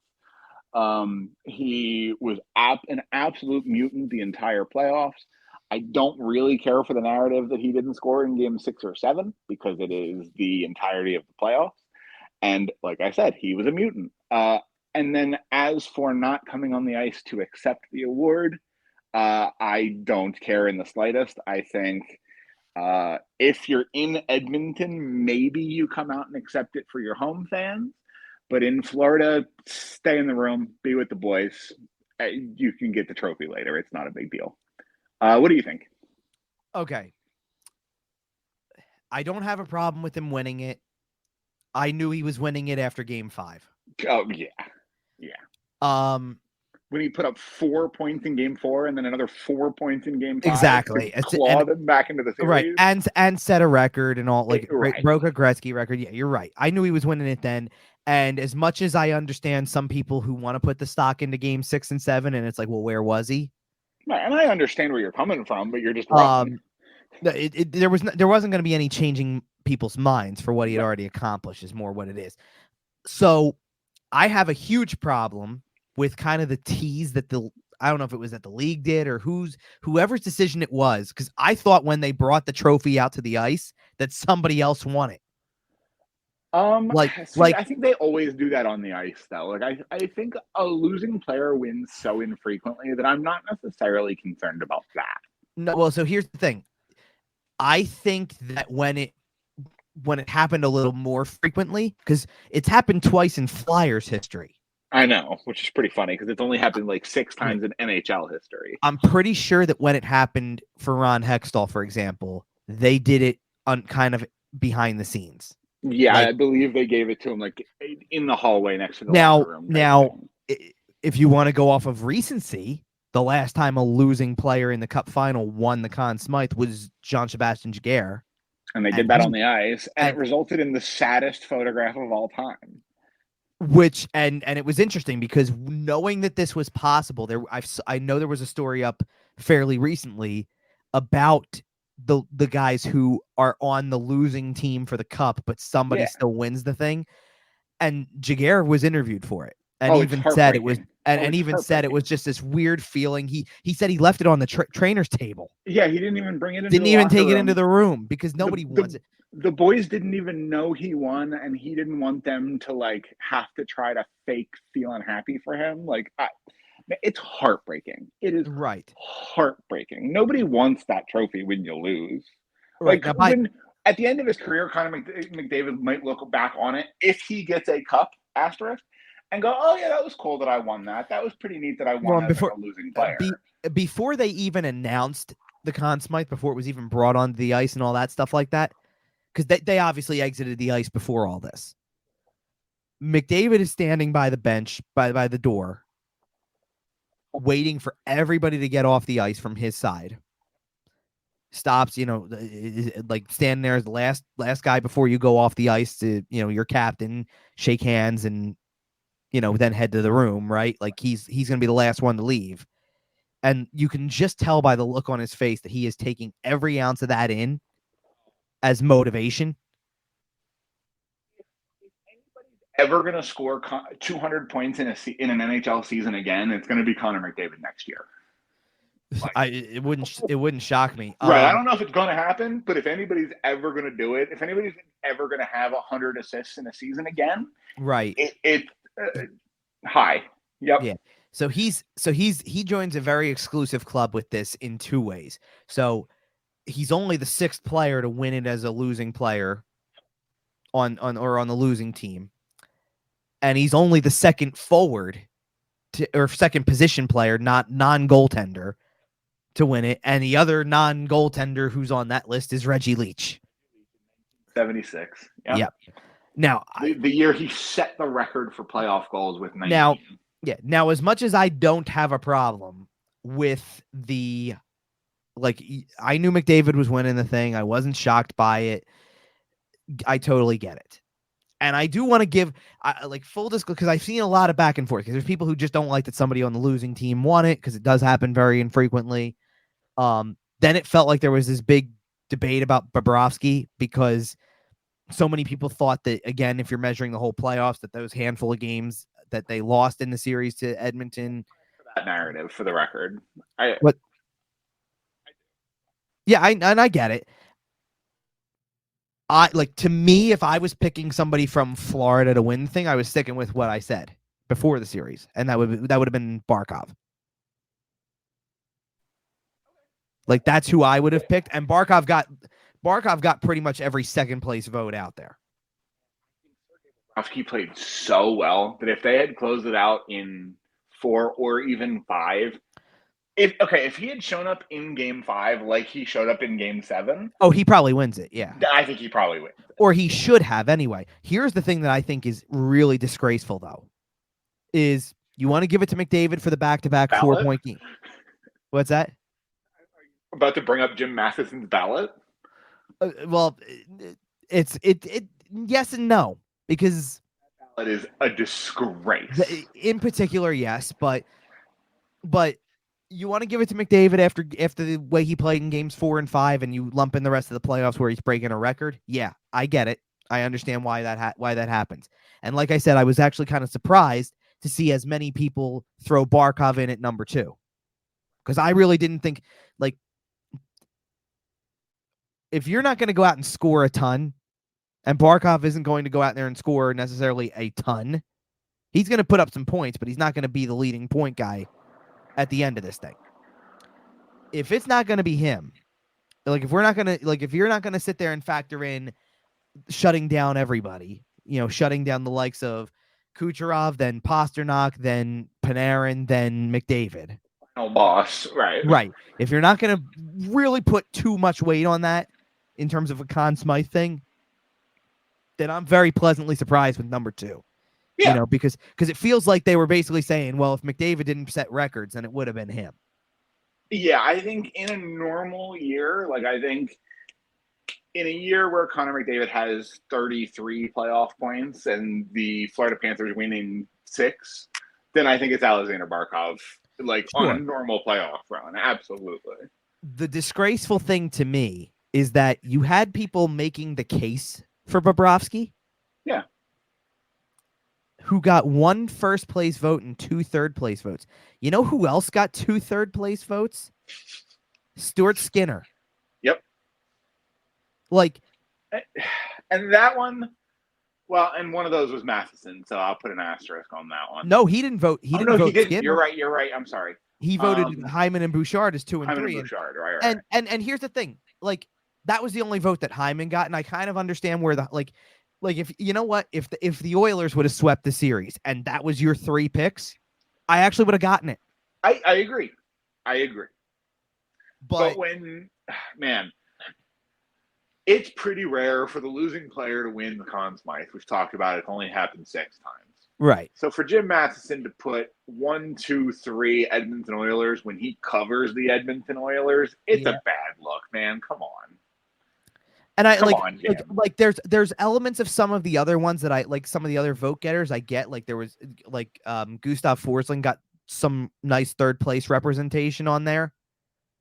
I kind of understand that because he really emerged heavily in the playoffs. So I get where it comes from a little bit.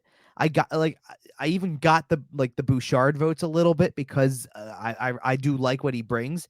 I understand where that comes from a little bit, but like to me, I just don't understand how Sergei Bobrovsky ends up with 1 first place vote and 2 third places, and Skinner has 2 third places as well. And the only thing separating them in that ranking is the fact that Bobrovsky got 1 more vote and it was a first place. It just makes no sense. When the margins are this fine, though, it's difficult. It's hard to look at it like that. I think the most important thing is that the correct person won it, right? Like, I think we both agree that Connor McDavid should have won this award. I think what I think is frustrating is that there was, I don't know. I don't know where it came from. Maybe it came from those 3 games. I don't know. But I think it's kind of ridiculous to take an award that is for the bulk of the playoffs. And Bobrovsky was really good the whole way through. And, I entirely agree. Absolutely. And then kind of sit there and have so many people get it right in terms of McDavid and Barkov were definitely up there. And then to have a bunch of third places that go to like to me, it should have just been a crazy back and forth. If everybody wanted to vote McDavid as the guy who was going to win it, be my guest. Like he almost went unanimous. 1 person voted for Bobrovsky as the first place for the Conn Smythe. Everybody else, and McDavid got 1 second place vote as a result of that. Everybody else picked him. But if you wanted to take the other 2 after that, and it's Barkov and Bobrovsky are interchangeable there, and some people picked Bobrovsky and some people picked Barkov as 2 or 3, I would have understood it a lot more. I just couldn't believe that Bobrovsky was that lightly represented on the ballot compared to the other 2, because I think he was the next guy. Ask him if he cares. Oh, I know the answer already. In the same way that Barkov does not care. Well, and I did also want to mention, by the way, we talked about the Florida Panthers all this time, talked about Sergei Bobrovsky all this time. I did also want to mention Stanley Cup champion Anthony Stolarz. Yeah, I feel really good for Stolarz. I'd love to say it. Love to say it. A couple Flyers connections. You do have Nick Cousins there. Anthony Stolarz, though, I feel really good for him. A guy who had some pretty severe injuries when he was here. That's exactly where I was worried he would never play again. And he is not only a really good NHL backup at this point, but now he's a Stanley Cup champion. I feel fantastic for him. I think it's also gotten really interesting lately how many it was brought up. This is, I think, what is it, the 4th first-time winner in 7 years. Wow. That you go back to when Washington won in 18, St. Louis won in 19, and then you did have a series of kind of repeat winners, if you will. Like that was when Tampa won the 2 in a row, and then Colorado won. And then you go right back with Vegas with their first, now Florida with their first. Well, Seattle coming next year. I don't know about that, but Buffalo is probably the most starved of any that are left for first time. Yeah, like absolutely. I mean, you got your handful of others that you can easily run down. Columbus has never won. Nashville, this version of the Minnesota Wild, and this version of the Ottawa Senators, and San Jose, and well, I was gonna say Utah, but apparently, like I just found out. I don't know if I just found out today or however it was supposed to work, but they're their own new franchise, basically. Correct. Yeah. So they don't have any previous records. The history stayed in Arizona, which I'm sure Winnipeg just loves. Well. That's a whole nother story, because that was the ultimate news dump of all news dumps, wasn't it? Oh, I mean, there was a couple of them. There was Linus Ullmark getting traded 20 minutes before Game 7. that one doesn't see, but see, that one doesn't bother me. I don't consider that a news dump. I consider that's what you get for putting this final game in the Stanley Cup Final on June 24th.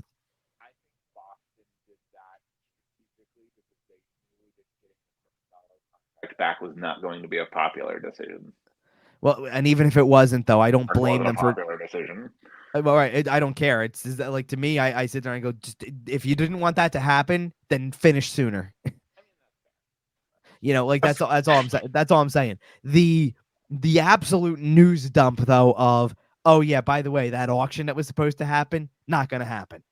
And get out of that. Just in Alex Morello is a scam artist. My favorite was that they had a bid for a skating rink. Right, but not an NHL arena. Recreational skating rink. Right. And it's like, man, you really are running for politics, aren't you? News, Alex Morello has announced his intention to essentially surrender the Coyotes license and to allow that 5-year period to be wiped out and allow the NHL to start expansion processes in Arizona if they so choose. Right. It's just, I don't know. It's just, well, I mean, look, we already discussed how terrible of an owner he was. So that's not take that back up. Yeah. We don't need to bring that back up. I just found the timing of it super interesting, obviously, because it was like, oh yeah, sure. Okay. Done on purpose, and more fantastic reporting done out of Craig Button, honestly. Hey, don't you like the part that where the Flyers didn't drop the Michkov news, or that the Michkov news didn't drop during a game? Oh, right. We got some rumors on Sunday morning, and then the official news after the cup had been awarded. Yep. Exactly. Isn't that nice when it happens that way? Yep. And now they're going to keep you hanging on until the contract's officially signed and all stuff like that. They keep, again, with the teases, right? Like, probably do it on July 1st, just with all the other ones. Like, oh, hey, by the way. The only reason I'm not sure if that's exactly how it's going to go is because if they want to have, and it's, look, I'm sure it's technically doubtful at this point, unless they're working on getting him over here. As it is, they're having development camp on July 2nd through the 5th. There for the start of it. Well, I think if he's not there for the start of it, they're not gonna even bother with that. They're just gonna let him. If he's there, I'm sure they'll let him do a press conference, maybe. But I don't think you're gonna see anything crazy happen there. I'm curious, to be honest.